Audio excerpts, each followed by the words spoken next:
देखिए, बंगाल की जनता ने लंबे समय से उत्पीड़न झेला है। बंगाल की जनता भय से, भ्रष्टाचार से, स्वास्थ्य के क्षेत्र में बड़ी परेशानियों से, शिक्षा के क्षेत्र में बेरोजगारी से और विकास बिल्कुल यहां पर नहीं हुआ है, उससे पूरी तरह से त्रस्त है। भारतीय जनता पार्टी की यहां पर पूरे प्रदेश के अंदर 9 अलग अलग स्थानों पर परिवर्तन यात्राएं निकल रही है और बड़े पैमाने पर एंटी इनकम्बेंसी यहां पर है। जनता परिवर्तन का मन बना चुकी है। भारतीय जनता पार्टी एक एक गांव, एक एक मोहल्ले, एक एक परिवार तक ये संदेश कि अब परिवर्तन के लिए सब तैयार हो जाओ, क्योंकि पूरा देश आज प्रधानमंत्री मोदी जी के नेतृत्व में डबल इंजन की सरकारें बना रहा है और डबल इंजन की सरकारें जहां बन रही हैं वहां पर सुशासन स्थापित हो रहा है, वहां पर गरीब कल्याण की योजनाएं चल रही हैं, गरीबों का कल्याण हो रहा है, हर दृष्टि से विकास तेजी से आगे बढ़ रहा है। इसीलिए पूरे देश के अंदर जहां भी चुनाव हुए हैं वहां पर लगातार लोग डबल इंजन की सरकारों को प्राथमिकता दे रहे हैं। बंगाल के पड़ोस में बिहार है, अभी आपने देखा कि भारी बहुमत की सरकार वहां बनी है। उड़ीसा में सरकार बनी है, उससे पहले महाराष्ट्र में सरकार बनी है, हरियाणा में सरकार बनी है, मध्य प्रदेश में लगातार सरकार बन रही है, गुजरात में लगातार सरकार बन रही है, छत्तीसगढ़ हो, हरियाणा हो, राजस्थान हो, उत्तर प्रदेश हो, उत्तराखंड हो और दिल्ली ने भी लंबे समय बाद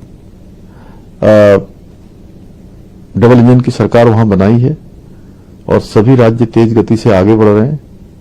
तो यहां की जनता के लिए प्रश्न भी है कि आखिर इतने लंबे समय तक सरकार रहने के बाद क्या कारण है कि इतनी बड़ी मात्रा में बेरोजगारी है, इतना भ्रष्टाचार है, इतना महिलाओं के साथ इतना उत्पीड़न हो रहा है, सैकड़ों हजारों महिलाओं को जो है यातनाएं झेलनी पड़ रही हैं। संदेश खाली जिस स्थान का नाम है उस स्थान पर पूरी दुनिया ने देखा किस प्रकार से महिलाओं को पार्टी के कार्यालयों पर लाकर उनके साथ किस प्रकार का व्यवहार किया गया और पिछले चुनाव में जिस प्रकार से हाईकोर्ट ने एसआईटी बनाने के जो निर्देश दिए थे उसके बाद उस पर कोई कार्रवाई नहीं हुई। एक कार्यक्रम में मुझे जाना है, आप परिवर्तन यात्रा की शुरुआत करनी है, तो स्थान ज्यादा नहीं है, 60 किलोमीटर है यहां से, लेकिन बताते हैं कि 2.5 घंटे से कम का समय नहीं लगेगा। सड़कों की इस प्रकार की स्थिति है। ये डर इसलिए है कि इन्होंने घुसपैठियों को यहां पर घुसपैठ करवाई है। यहां पर ऐसे लोग जो अवांछित रूप से हैं उनको यहां रहने के लिए जगह दी गई है। अब उनको लग रहा है कि इलेक्शन कमीशन एसआईआर कर रहा है, जो असली नकली का भेद कर रहा है, यानी उसको बाहर निकाल रहा है, तो उनको परेशानी हो रही है, उनको डर हो रहा है, उनको भय सता रहा है कि उनका फेक वोटर है, जो भी फर्जी वोटर है वो बाहर चला जाएगा, जिसके दम पर वो लगातार आज तक यहाँ पर चुनाव में जो है धांधलियां करवाते थे, ये फेक वोटिंग करवाते थे। तो एसआईआर हो जाने के बाद ये दूध का दूध हो जाएगा, पानी का पानी हो जाएगा, इसलिए उनको भय है। और ये प्रश्न है, ये क्वेश्चन है कि पूरे देश में एसआईआर हो रहा है, पूरे देश में इलेक्शन कमीशन एसआईआर कर रहा है, केवल बंगाल में तो नहीं कर रहा है, तो आखिर धरना प्रदर्शन की क्या आवश्यकता है?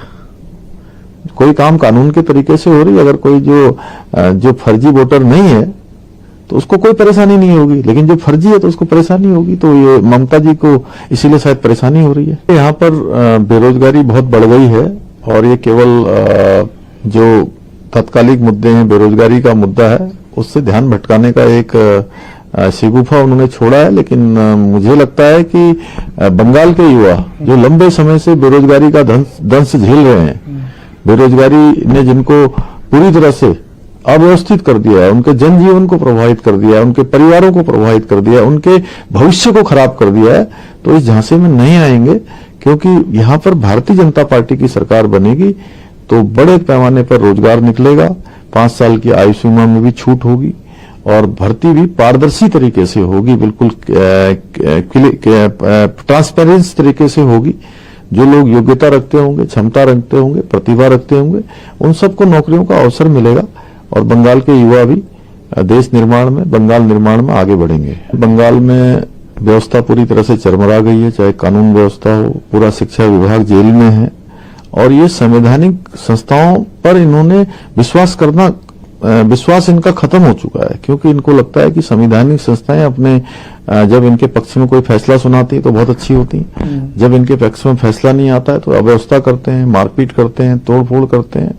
लेकिन मुझे लगता है कि ये बंगाल की जनता देख रही है, बंगाल के लोग इस बार परिवर्तन करेंगे और यहाँ भी लोकतंत्र का राज कायम होगा, लोकतंत्र यहाँ बंगाल में स्थापित होगा, भारतीय जनता पार्टी की सरकार बनेगी।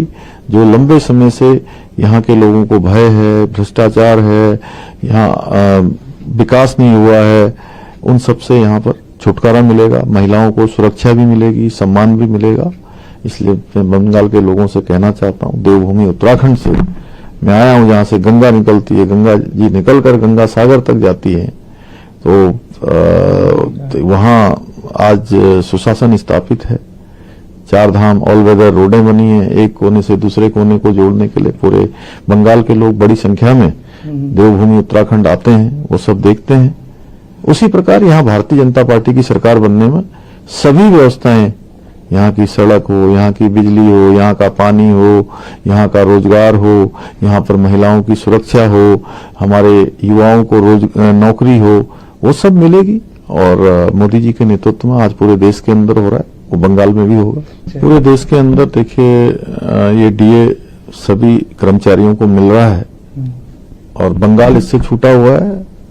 तो यहाँ पर ये ममता दीदी की बिल्कुल व्यवस्था फेल हो चुकी है, कर्मचारियों पर उनका अत्याचार बढ़ गया है, इसीलिए कर्मचारी धरने पर बैठे हैं।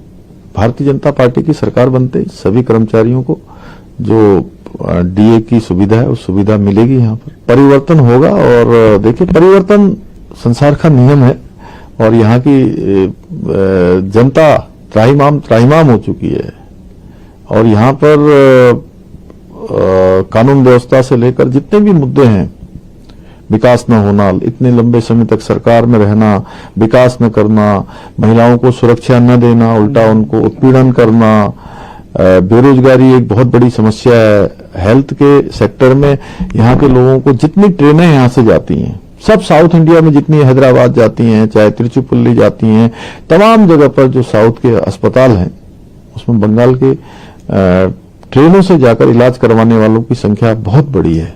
ये इस बात को दर्शाता है कि लंबे समय तक जो है यहाँ सरकार रहने के बाद भी स्वास्थ्य के क्षेत्र में कोई काम नहीं हुआ। निश्चित रूप से डबल इंजन की सरकार आते यहाँ पर कानून व्यवस्था का राज भी होगा, नौजवानों को, युवाओं को रोजगार मिलेगा, महिलाओं को सुरक्षा मिलेगी, बच्चों का भविष्य अच्छा होगा, विकास तेज गति से आगे बढ़ेगा। देखिए बहुत बिल्कुल सच है कि बंगाल के लोगों ने बहुत उत्पीड़न झेला है।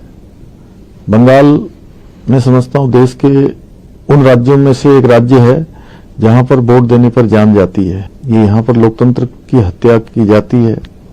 लोकतंत्र में जो लोग आस्था रखते हैं उनको डराया जाता है, धमकाया जाता है, उनके घरों पर बुलडोजर चलाया जाता है, सरेआम महिलाओं का बलात्कार होता है। लेकिन अब समय आ गया है कि बंगाल के लोग इस बार कमर कस के इस व्यवस्था को बदलने के लिए आगे आएं और एक सुशासन यहाँ पर स्थापित करें, डबल इंजन की सरकार बनाएं।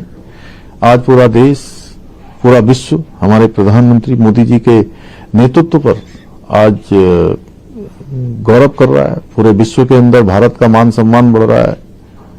हर राज्य आज तेज गति से विकास की गति में दौड़ लगा रहा है, तो बंगाल भी, क्योंकि बंगाल एक ऐसी धरती रही है जहां के बड़े बड़े महापुरुषों ने जहां जन्म लिया है, तो उस धरती को पीछे नहीं रहना चाहिए, वो धरती भी आगे आनी चाहिए। श्यामा प्रसाद मुखर्जी जिन्होंने कश्मीर को बचाने के लिए अपना बलिदान दिया, बंगाल। वही बंगाल है।